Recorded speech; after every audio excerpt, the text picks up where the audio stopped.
السلام عليكم ورحمة الله وبركاته. إن الحمد لله نحمده ونستعينه ونستغفره ونعوذ بالله من شرور أنفسنا وسيئات أعمالنا. من يهده الله فلا مضل له ومن يضلل فلا هادي له.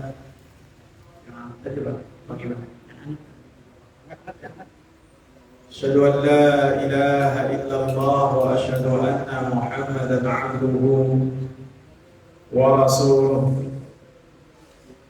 اللهم صل وسلم وبارك على نبينا محمد وعلى آله وصحبه ومن اتبع بهداه إلى يوم القيامة وبعد. Hadirin jamaah sekalian yang saya hormati,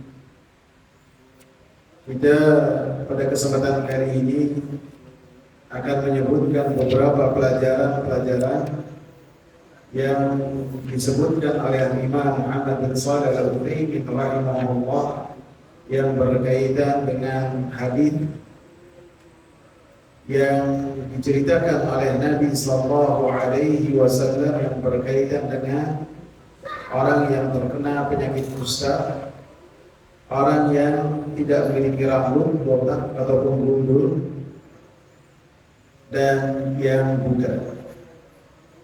Imam Muhammad bin Shalih Al-Utsaimin rahimahullah, beliau membawakan hampir 20 atau lebih 21 pelajaran.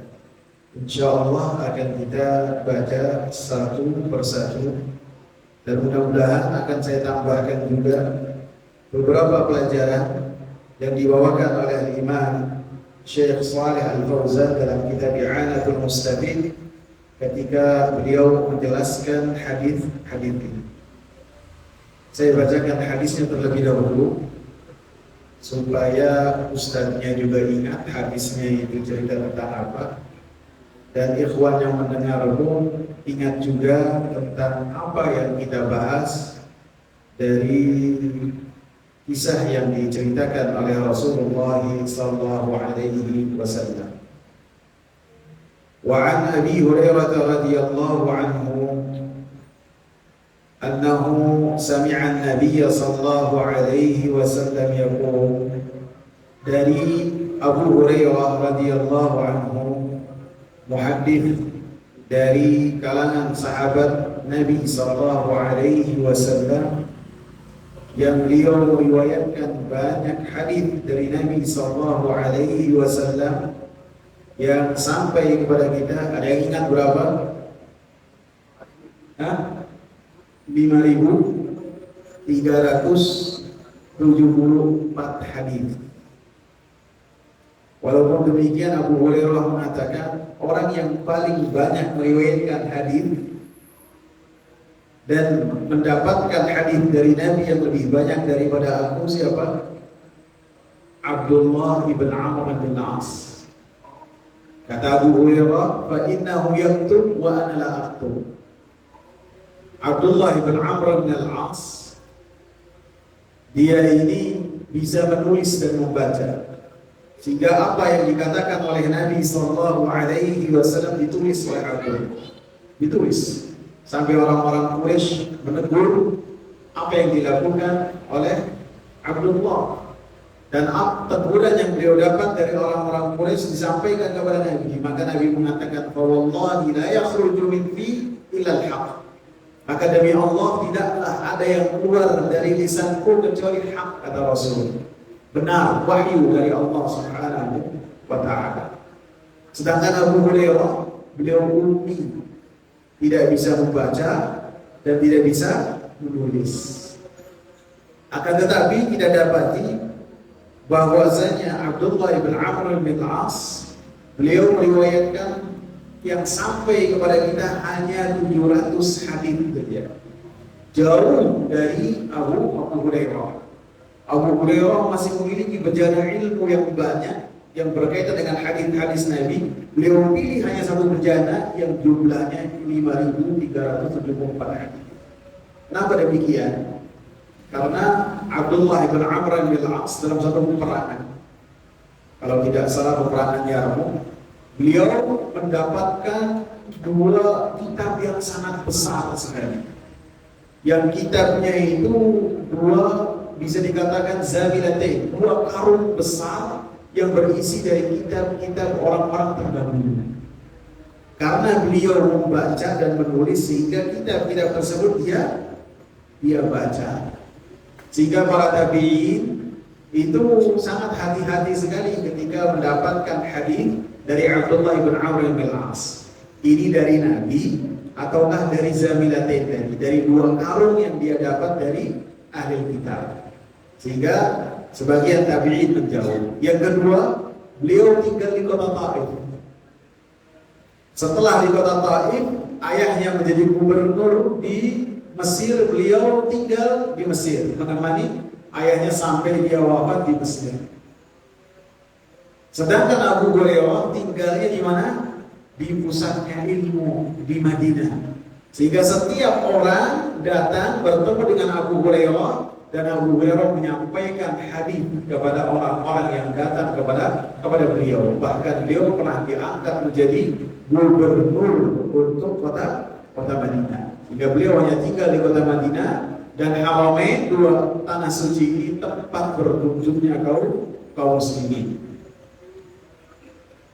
Dan beliau seperti yang sering saya sebutkan, wafat sebelum tahun 60 Hijriah, dan sesudah wafatnya Aisyah radhiyallahu anha. Aisyah radhiyallahu anha bisa 57, bisa 56. Karena yang menyalati Aisyah radhiyallahu anha sebagai imam adalah Abu Hurairah. Kapan Abu Hurairah wafat? Sebelum tahun 60. Dan nama beliau adalah Abdurrahman ibn Sakhr.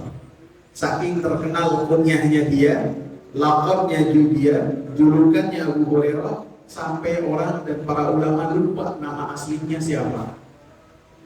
Sehingga dikatakan oleh Imam Nawawi rahimahullah, para ulama berbeda pendapat tentang siapa nama Abu Hurairah sampai 30 nama. Apakah Abdurrahman, apakah Abdullah, apakah siapa, dan yang paling rajih nama beliau adalah Abdurrahman ibn Sakhr. Dan beliau adalah dari Daus, kabilah besar yang ada di negeri Yaman. Yaqul, beliau mendengar bahwasanya Nabi sallallahu alaihi wasallam menyatakan, "Inna thalathatan min bani Israila abrasa wa aqra'a wa a'ma."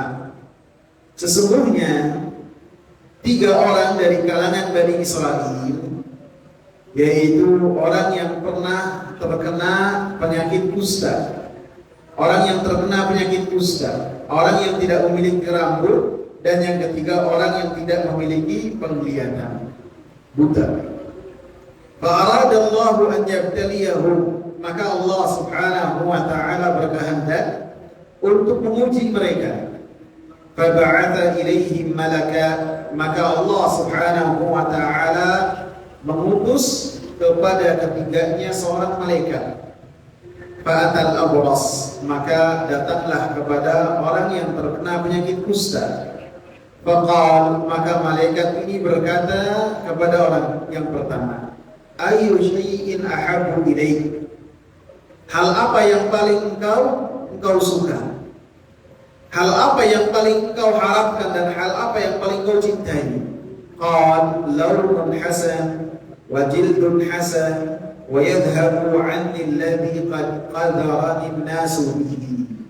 Yang paling saya inginkan adalah yang paling dia tidak punya, yang dia diuji oleh Allah subhanahu wa ta'ala dengannya. Dia berharap supaya dia memiliki kulit yang bagus, warna kulit yang indah, yang manusia itu jijik dengannya ketika berdekatan, hilang dari dirinya. Ini yang dia harapkan, yang sesuatu dengannya dia merasa kurang ketika dia bermasyarakat. Qal famasahahu, maka malaikat mengusap orang ini, diusap. Fadhahaba anhu qadaruh, maka hilanglah darinya apa yang dengannya dia itu merasa tercela. Fa'u'tiya launan hasana wa jildan hasanan, maka diberilah orang ini warna kulit yang bagus dan kulit yang indah.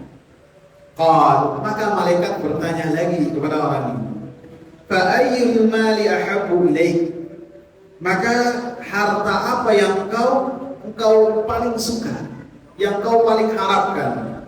Qala al-ibil awil baqar, maka orang ini mengatakan, saya mau yang paling saya sukai onta atau sapi.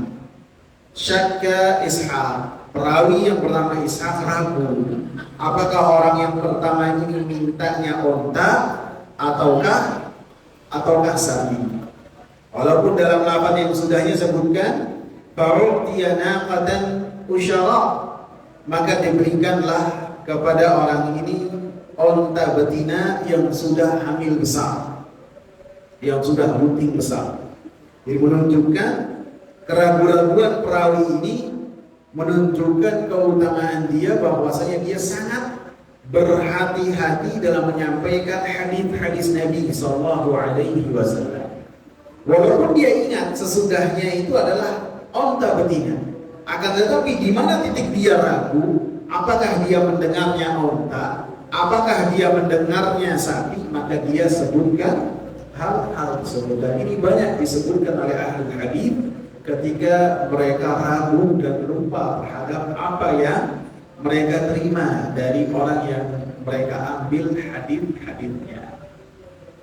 Dalam Umdatul Ahkam disebutkan bahwasanya Abil Minhal, seorang tabi'in besar, thiqah, terpercaya. Para ulama mengatakannya thiqah. Dia dengan bapaknya menemui Abu Barzah Aslami. Karena pada saat itu Bani Umayyah, penguasanya, memiliki kebiasaan yang jelek menunda-nunda waktu sholat, sehingga sebagian besar kaum muslimin sama waktu sholat itu kapan waktu zuhur, kapan waktu asar, kapan waktu maghrib, kapan waktu isya, kapan waktu subuh. Maka pertanyaan para tabi'in kepada para sahabat tentang waktu sholat kapan? Maka Abil Minhal dan bapaknya bertanya kepada Abi Barzah Al-Aslami, seorang sahabat besar yang banyak hadir dalam peperangan Nabi dan ikut berperang bersama Ali bin Abi Thalib dalam memerangi Khawarij yang wafat pada tahun 64 Hijriah. Hadisnya berapa beliau yang sampai kepada kita? Abi Barzah Al-Aslami 46 hadis. 46 hadis sampai dari Nabi kepada kita, yang perawinya bernama Abi Barzah Al-Aslami. Bertanya kepada Abi Barzah, hadithna kaifa kana Rasulullah sallallahu alaihi wasallam yusalli al-maktubah. Kapan sih Rasulullah itu salat 5 waktu? Maka disebutkan oleh Abi Barzah Al-Aslami waktu itu kapan saja. Dari waktu zuhur, disebutkan waktu asar, sampai di waktu maghrib. Abil Minhal mengatakan apa? Wa nasitu ma qala fil maghrib. Saya lupa nih. Abi Barzah di waktu maghrib ngomong apa? Tidak gengsi, tidak ngarang ketika dia itu lupa. Tidak, dia mengatakan, Abu Barzah dalam sholat maghrib ini tidak mengatakan tidak. Tapi dia menjabarkan, menjelaskan bahwasanya dia lupa terhadap apa yang dikatakan oleh Abu Barzah Aslami yang berkaitan dengan salat maghrib. Menunjukkan bahwasanya perawi apabila ragu, apapun lupa, maka keraguan-raguannya dan kelupa yang ia lakukan tidaklah menjadikan kita menolak hadis yang dibawakan oleh perawi tersebut. Karena ketika dia mengatakan dia ragu, dia lupa, menunjukkan kejujuran dia, menunjukkan bahwasanya dia memiliki sifat wara', takut kepada Allah Subhanahu wa ta'ala. Ini juga bisa jadi termasuk pelajaran yang bisa kita ambil dari hadis ini. Kalau tidak salah ada disebutkan oleh Al-Imam Muhammad bin Shalih Al-Utsaimin di poin yang kelima. Hirsul ruwah ala naqlil hadis bila fihi. Semangatnya para perawi hadis untuk menukil hadis dengan lafaz-lafaznya. Qal barakallah fa'utiyana qadal usyara, maka diberikanlah onta betina yang hamil besar. Wa qal, maka malaikat ini mendoakan, barakallahu laka fiha, semoga Allah subhanahu wa ta'ala memberkati untukmu di onta tersebut. Bisa doa, bisa juga kabar. Qal, maka Rasulullah menceritakan, fa'atal aqra, untuk orang pertama telah selesai. Datanglah kepada orang yang kedua. Datanglah kepada orang yang tidak memiliki rambut sama sekali. Faqal, orang yang tidak memiliki rambut beda dengan orang yang memiliki rambut. Dari sisi ketampanan juga berbeda. Orang yang ada rambut dengan orang yang tidak memiliki rambut. Jika orang ini merasa kurang pede, merasa bahwasanya dia ini kurang menarik karena tidak memiliki rambut. Jika dengannya dia merasa minder dan merasa tercela.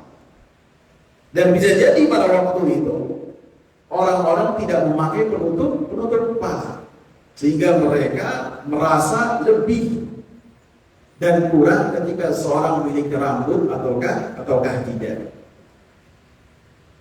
Jika termasuk ibadah yang seseorang dengannya beribadah kepada Allah subhanahu wa ta'ala adalah apa? Ketika seorang menunaikan ibadah umrah dan haji, apa? Tahallul, memangkas rambutnya dalam rangka taat kepada Allah subhanahu wa ta'ala. Dan kita tidak pernah memangkas rambut dalam rangka ibadah kepada Allah subhanahu wa ta'ala kecuali di tanah suci, dalam rangka menunaikan ibadah haji dan ibadah umrah, baik itu di TBC, tafsir ataupun di Mekah. Ketika seorang melakukannya dalam rangka ibadah kepada Allah subhanahu wa ta'ala, hanya di tempat itu saja. Adapun seseorang ketika dia menggunduli rambutnya dalam rangka beribadah kepada Allah subhanahu wa ta'ala, bukan ibadah yang dia itu diperintahkan seperti dalam tahallul, maka ini adalah satu bid'ah yang bisa jadi bid'ah ini masuk kepada kaum muslimin dari gesekan mereka ataupun tinggal dekatnya kaum muslimin dengan orang-orang yang mereka beribadah kepada Allah subhanahu wa ta'ala dengan memprotosi rambutnya. Ada nggak agama lain yang kalau menunjukkan mereka beribadah mereka membotak rambutnya? Ada nggak? Ada kan? Syolin. Iya. Dan termasuk ciri-ciri dari Khawarij yang mereka dikatakan oleh Rasulullah SAW sebagai orang-orang yang tidak memahami Al-Quran dan hadis, simahum at-tahrif. Ciri-ciri mereka itu botak gundul, rambutnya pelontos dalam rangka beribadah kepada Allah subhanahu wa ta'ala. Dan ini ciri-ciri kesesatan Allah. Adapun kita diperintahkan oleh Allah subhanahu wa ta'ala ketika memiliki rambut, ya kita muliakan.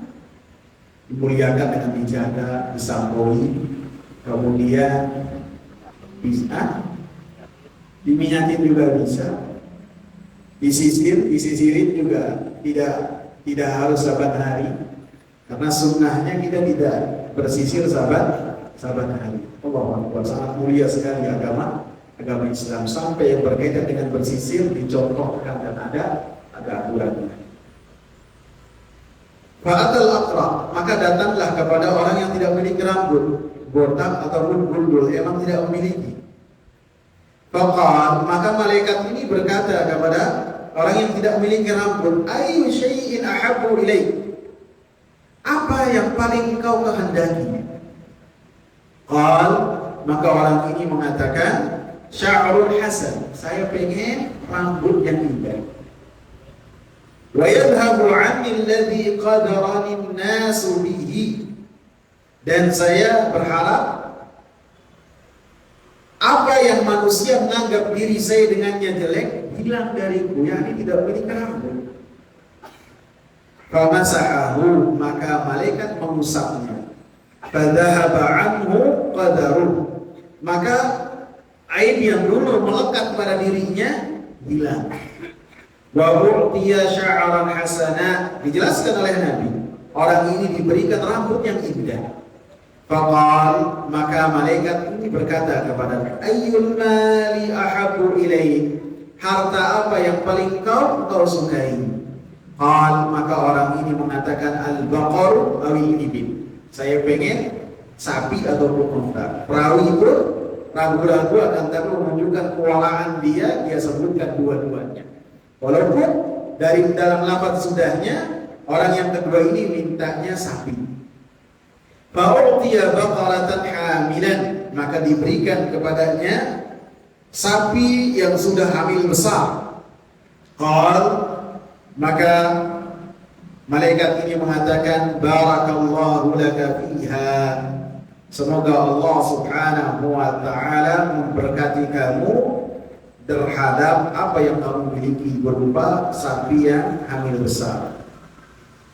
Fa'atal a'ma, maka datanglah kepada orang yang buta. Faqal, maka malaikat bertanya dengan seperti apa yang ia tanyakan kepada dua orang yang sebelumnya. Jawabannya dari orang ini, yaruddullaha ilayya basari fa ubsiru bihin nas. Saya berharap supaya Allah subhanahu wa ta'ala mengembalikan kepada saya mataku. Ini menunjukkan bahwasanya orang ini sebelumnya melihat, kemudian nikmat melihatnya diambil oleh Allah subhanahu wa ta'ala, dan ini lebih berat daripada orang yang lahir dalam keadaan buta ataupun dalam usia kecil dia matanya diambil oleh Allah subhanahu wa ta'ala. Orang yang sudah memiliki usia kemudian matanya tidak bisa digunakan lagi lebih berat daripada orang yang sebelumnya dalam usia muda ataupun waktu keluar dari rahim ibunya sudah buta.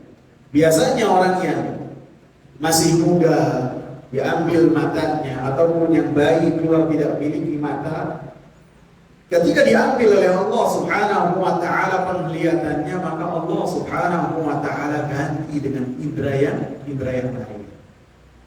Bisa pendengarannya sangat tajam sekali, bisa rabaannya, tangannya sangat bisa merasakan dan membedakan orang-orang yang dihadapkan. Dan para ulama terdahulu, ya mungkin tidak terlalu jauh, seperti Syekh bin Baz rahimahullah. Syekh bin Baz itu wafat pada tahun, saya ingatnya Masehi ya, 1999, karena di bulan Juli itu pokoknya kencang sekali, saya ingat. Dan ketika beliau wafat, Presiden kita pada saat itu B.J. Habibie datang dan ikut takziah dan menyolati Ibn Baz rahimahullah. Bisa jadi beliau sudah mendengar tentang Ibn Baz sebelum kita.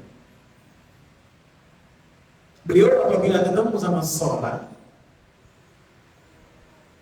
ketemu dan ngobrol, obrolan yang dia bicarakan dengan orang tersebut 40 tahun kemudian seakan-akan baru kemarin dia ngobrol dengan orang. Ditanyakan lagi tema yang 40 tahun yang lalu dia membahas dengan orang tersebut. Hafalannya sangat kuat, kemudian pendengarannya pun sangat kuat. Orang yang bersuara kepadanya tidak ditanyakan ini siapa, akan tapi langsung beliau Allah nanti. Kemudian dalam hadis ini famasahahu, maka malaikat mengusap matanya. Faraddallahu ilaihi basarah, Allah subhanahu wa ta'ala mengembalikan kepadanya matanya. Seperti yang sudah saya sebutkan pada pertemuan yang lalu, perkataan orang yang buta ini dengan mengatakan Saya berharap supaya Allah mengembalikan kepada saya mataku, menunjukkan bahwasanya orang ini memiliki sifat yang lebih daripada yang pertama dan yang kedua. Kalau yang kusta dan yang tidak memiliki rambut, ketika mintanya apa? Kulit yang bagus, rambut yang bagus. Akan tetapi orang yang ketiga tidak minta mata yang tajam, mata yang bagus, tidak. Hanya minta apa? Mata saja. Menunjukkan dia memiliki sifat zuhud, memiliki sifat wara dan qanaah terhadap semua pemberian Allah Subhanahu wa ta'ala. Qal fa ayyul mali ahabbu ilaik? Harta apa yang paling engkau suka? Maka orang ini mengatakan kambing. Dan kambing ketika dimintakan oleh orang ini menunjukkan dia tidak tamak. Dia hanya mencukupkan dirinya dengan seekor kambing yang bisa jadi cukup untuk keluarganya saja. Beda dengan onta, beda dengan sapi. Dan kambing tentu ini adalah piaraannya para nabi. Nabi tidaklah diutus oleh Allah Subhanahu wa ta'ala kecuali mereka sebelumnya mengembala kambing terlebih dahulu. Dulu Nabi Muhammad mengembala kambing untuk mendapatkan upah dari orang yang memiliki kambing. Nabi Musa mengembala kambing 10 tahun. Jadi mengembala kambing.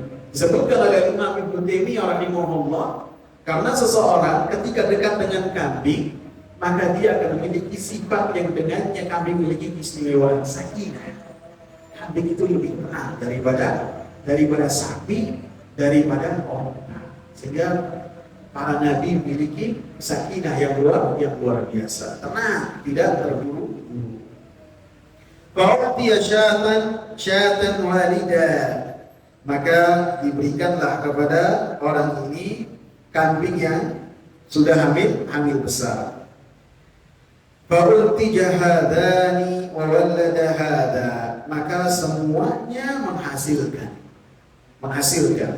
Fakana li hadha wadin minal ibil, maka untuk yang pertama memiliki satu lembah dari onta lebah, bukan 1, 2, 3 ekor sapi, bukan, memiliki satu lembah yang isinya sapi milik dia semua.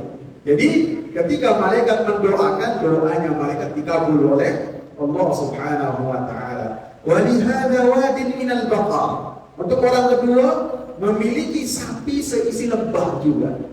Wa li hadha wadin minal ghanam, dan untuk orang yang ketiga pun memiliki satu lembah yang berisi dengan kambing. Nabi melanjutkan, "Tsumma innahu atal abrasa fi suratihi wa hayatihi." Kemudian malaikat ini datang kepada orang yang dulunya memiliki penyakit kusta dengan penampilan dan gaya yang sama dengan orang itu dulu. Penyakitnya kusta, papa tidak punya apa-apa, dan orang-orang jijik kepada orang ini yang datang. Sama seperti dia dulu. Faqala, maka orang yang menampakkan dirinya sebagai orang yang susah ini, yang kena penyakit kusta, dengan mengatakan, rajulun miskin wa ibnu sabil, saya orang yang tidak punya. Saya adalah orang yang melakukan perjalanan.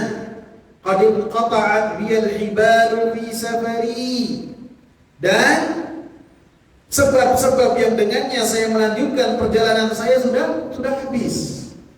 Sudah tidak punya apa-apa lagi untuk melanjutkan perjalanan pulang ke rumahnya atau melanjutkan safarnya. Fala balagha liyal yawma, maka tidak saya memiliki kemampuan pada hari ini untuk melanjutkan perjalanan saya illa billah, kecuali dengan Allah Subhanahu wa ta'ala.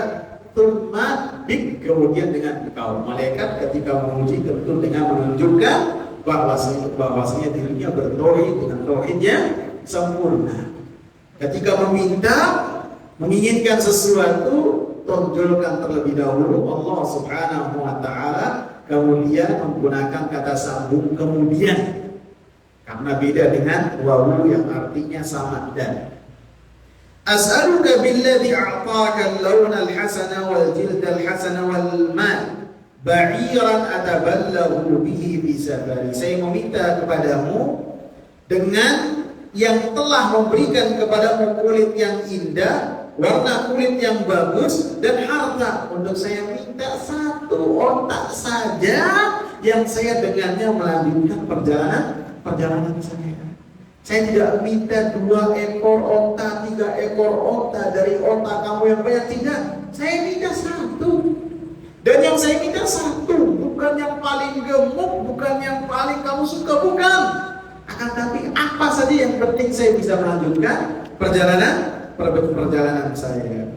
Faqala, maka orang ini mengatakan al-huquq katsirah, keperluan saya itu banyak. Tidak bisa saya berikan kepada engkau walaupun satu. Faqala lahu, maka malaikat berkata kepada orang ini, ka'anni a'rifuka, saya ini telah mengenal engkau. Alam takun abrasa yaqdaruka an-nas faqiran fa'ataka Allahu azza wa jalla al-mal. Bukankah kamu itu dulu terkena penyakit kusta sehingga orang-orang lari darimu, dan engkau dulu tidak punya harta, maka Allah subhanahu wa ta'ala memberikan kepadamu harta. Maka orang ini mengatakan, innama warithu hadzal mala kabiran an kabir. Tidak, saya menerima harta yang sangat banyak ini dari siapa?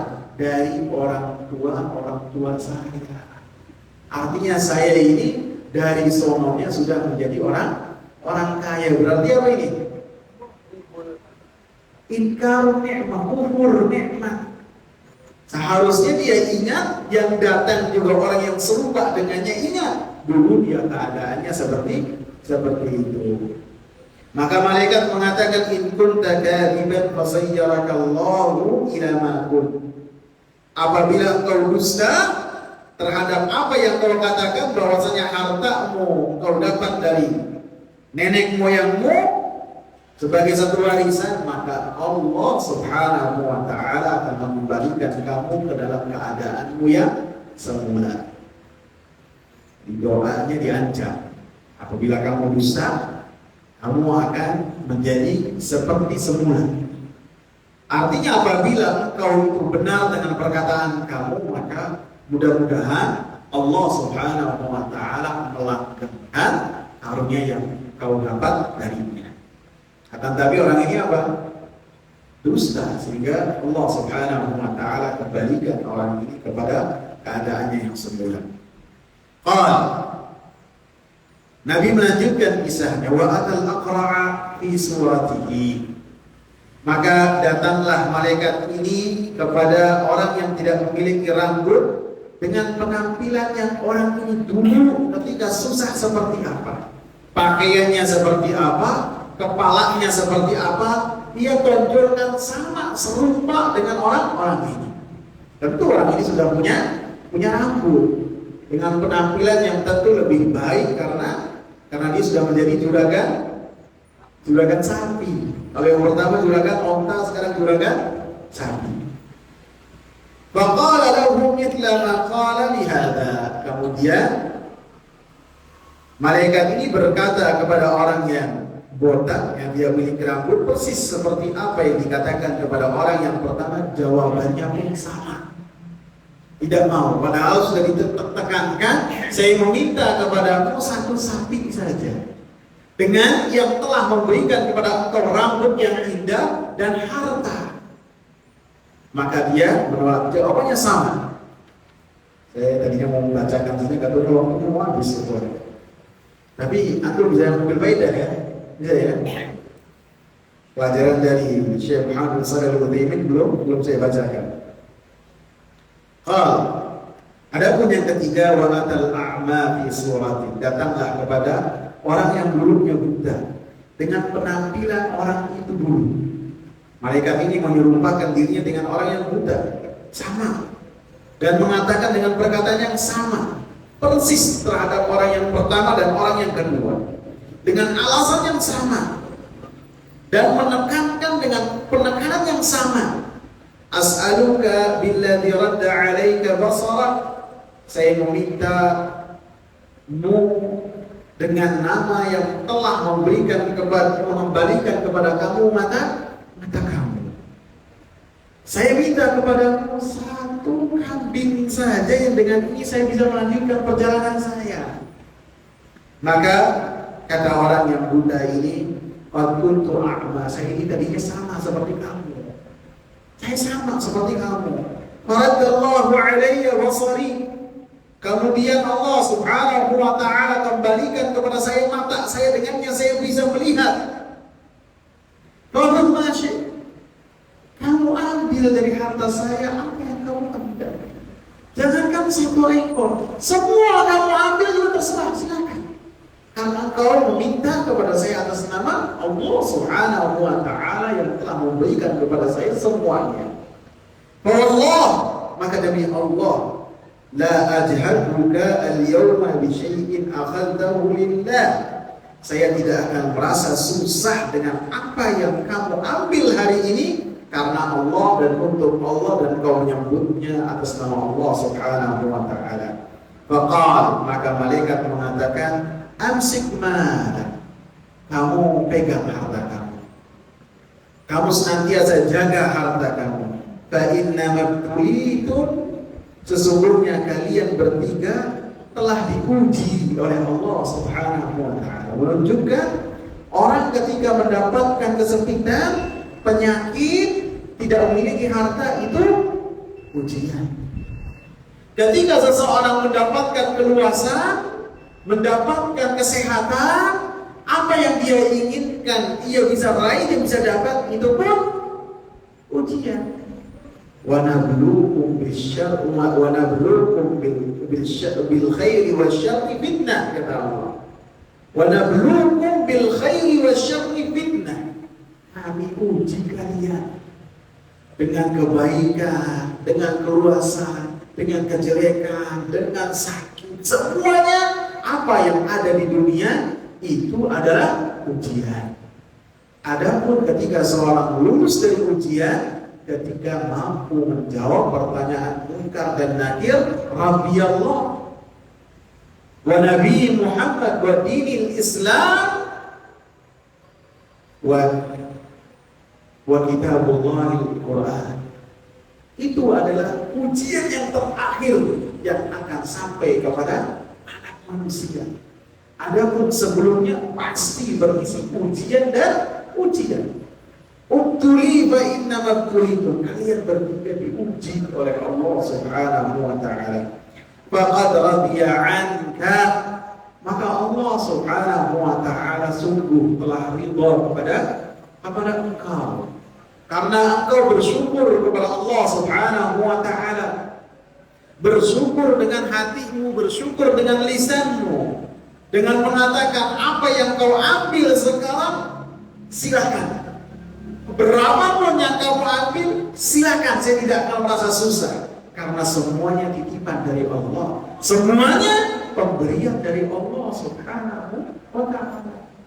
Menunjukkan bahwasanya orang-orang yang bertauhid dan orang-orang yang bersyukur kepada Allah Subhanahu wa ta'ala menisbatkan karunia yang ia dapat kepada Allah Subhanahu wa ta'ala, dan itu bentuk bersyukur kepada Allah Subhanahu wa ta'ala, baik dengan lisan, baik dengan keyakinan, dengan hati, baik dengan amal perbuatan. Sehingga yang ketiga ini diridhai oleh Allah Subhanahu wa ta'ala karena dia menisbatkan karunia tersebut kepada Allah. Wa sakhita 'ala sahibai, dan Allah Subhanahu wa ta'ala murka terhadap kedua orang temanku yang diuji dengan ujian yang sama. Karena apa? Tidak bersyukur. Karena apa? Karunia yang mereka dapat dari Allah Subhanahu wa ta'ala, dan itu ujian tidaklah menjadikan dia lebih dekat kepada Allah Subhanahu wa ta'ala, akan tetapi menjauh dari Allah Subhanahu wa ta'ala, bahkan tidak menisbatkan karunia tersebut kepada Allah, dengan mengatakan waristu kabiran an kabir, saya mendapatkan itu semua dari nenek moyang saya, bukan dari yang lain. Itu adalah bentuk kesyirikan, bentuk kekufuran. Sebagaimana ketika menisbatkan sesuatu karunia kepada Allah itu adalah tauhid, itu adalah bentuk bersyukur, maka ketika memalingkan hal tersebut adalah bentuk kekufuran kepada Allah, bentuk kesyirikan kepada Allah Subhanahu wa Ta'ala. Sebelum kita lanjutkan, mungkin kita ambil 5 atau 3 pelajaran yang bisa kita petik dari kisah ini. Mungkin kalau kita lanjutkan pada pekan yang mendatang, tidak dibaca lagi hadisnya, langsung masuk ke pelajaran-pelajaran saja. Tapi itu bisa ambil pelajaran tadi dari apa yang tadi saya sebutkan tentang rambut, tentang apa lagi? Tentang apa lagi? Hah? Hah? Apa? Mata, dusta. Ada pelajaran kan? Pelajaran yang pertama yang dibawakan oleh Imam Muhammad bin Shalih Al-Utsaimin rahimahullah, anna Rasul yaqussu alaina anba'a bani Israil li ajli al-i'tibar wal i'tiad bima jara. Bahwasanya Rasul sallallahu alaihi wasallam mengabarkan kepada kita kisah-kisah Bani Israel untuk kita mengambil pelajaran, untuk kita bisa memetik nasihat dari apa yang terjadi dari kisah-kisah yang diceritakan oleh Nabi sallallahu alaihi wasallam. Seperti yang sudah kita sebutkan dalam pelajaran yang lalu, bahwasanya termasuk dari makna konsekuensi bahwasanya kita mengucapkan Muhammad Rasulullah, Nabi Muhammad adalah utusan Allah, seorang Rasul. Semua yang diceritakan dan yang dikabarkan itu benar-benar telah terjadi. Jika kisah Juraid, kisah 3 orang ini, kisah perempuan lajur yang membantu atau memberi minum kepada seekor anjing, tentang seorang yang dia menyiksa kucing atau menahan kucing, tidak membiarkannya keluar sehingga Allah masukkan ke dalam api neraka. Semuanya benar-benar terjadi. Baik kisah-kisah yang kisah tersebut terjadi dengan para nabi. Seperti para nabi, seperti kisah siapa? Seperti kisahnya Nabi Musa dengan Nabi Khadir. Dalam surat Al-Kahfi disebutkan, dalam hadis-hadis disebutkan penjabaran yang lebih panjang, dan dalamnya banyak pelajaran. Dan kisah-kisah yang demikian yang terjadi pada Bani Israel itu hanyalah diketahui oleh Bani Israel saja. Sehingga ketika Nabi SAW Muhammad bin Abdullah yang tinggal di kota Makkah tidak bisa menulis dan membaca, kemudian hubungan Nabi dengan orang-orang Yahudi sangat sedikit sekali. Terhitung perjalanan Nabi Muhammad ke negeri Syam, tempatnya ahli kitab, hanya 2 kali. Yang pertama usia 12 tahun, yang kedua usia 25 tahun. Setelahnya tidak pernah lagi melakukan perjalanan. Kok ketika mengatakan dirinya Nabi, mengabarkan tentang kisah-kisah yang kisah-kisah tersebut tidaklah diketahui oleh orang-orang Arab, seluruhnya tidak diketahui.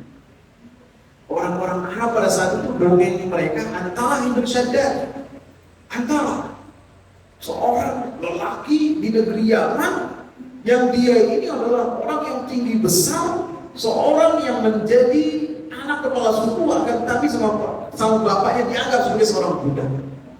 Dan ini adalah kisah yang diketahui oleh orang-orang Arab semuanya. Akan tapi kisah tentang Bani Israel tidak ada yang tahu. Bahkan nabi-nabi yang orang-orang Arab ketahui hanya nabi-nabinya orang Arab. Nabi Saleh, Nabi Hud, Nabi Syuaib, mereka tahu. Adapun nabi-nabi yang lain seperti Musa, seperti Isa, seperti Khadir dan lain-lainnya, mereka tidak tahu sama sekali. Maka Nabi Muhammad SAW menceritakan hal tersebut secara terperinci, tidak ada keraguan-keraguan di dalamnya. bahkan lebih tepat ceritanya dari apa yang telah diketahui oleh orang-orang ahli kitab, menunjukkan bahwasanya Nabi Muhammad SAW diutus oleh Allah. Orang-orang Yahudi yang datang ke kota Madinah ataupun orang Mekah yang datang ke kota Yathrib, mereka bertanya kepada ahli kitab, ini di tengah-tengah kita ada Muhammad yang dia ngomongnya sebagai seorang nabi. Kalian punya ilmu apa dong? Yang dengannya kita tanya orang ini benar nabi ataukah bukan? Ditanya tentang berapa hal, tahu nggak? 3. Yang pertama tentang siapa? Tentang pemuda-pemuda yang mereka tertidur dalam waktu yang lama. Pemudanya ada berapa? Nabi mengabarkan dalam surat Al-Kahfi 7. Sedangkan ahli kita mereka berbeda pendapat. Ada 3, ada 5, ada ini berapa? Jumlahnya berapa? Mereka nggak jelas. Nabi dengan keyakinan yang pasti karena ilmu dari Al-Haq mengatakan jumlah mereka 7. Berapa tahun mereka tidur? 309 tahun. Sedangkan mereka masih saling berbeda pendapat di antara mereka yang berkaitan dengan kisah-kisah. Ditanya tentang manusia yang mengitari bumi, siapa dia? Nabi sebenarnya tidak tahu. Bahkan ketika utusan dari orang-orang Quraisy datang kepada Nabi, Nabi mengatakan besok saya kabarkan kepada kalian tentang pertanyaan kalian. Akan tetapi apa? Nabi tidak mengucapkan. Dikasih pelajaran 15 hari jawaban tersebut tidak turun. Orang-orang Quraisy bergembira dengan tidak datangnya jawaban dari Nabi Sallallahu Alaihi Wasallam. Akan tapi setelah diberikan jawaban yang berkaitan dengan Dzulqarnain, berkaitan dengan pemuda yang tertidur dan yang berkaitan dengan ruh, disebutkan semua menunjukkan Nabi Sallallahu Alaihi Wasallam diutus oleh Allah Subhanahu Wa Taala. Insyaallah 20 pelajaran berikutnya kita akan bahas pada pertemuan yang akan datang yang dibawakan dalam kitab Al-Qaul. Subhanallah wa bihamdika, asyhadu an la ilaha illa anta, astaghfiruka wa atubu ilaik. Assalamualaikum warahmatullahi wabarakatuh.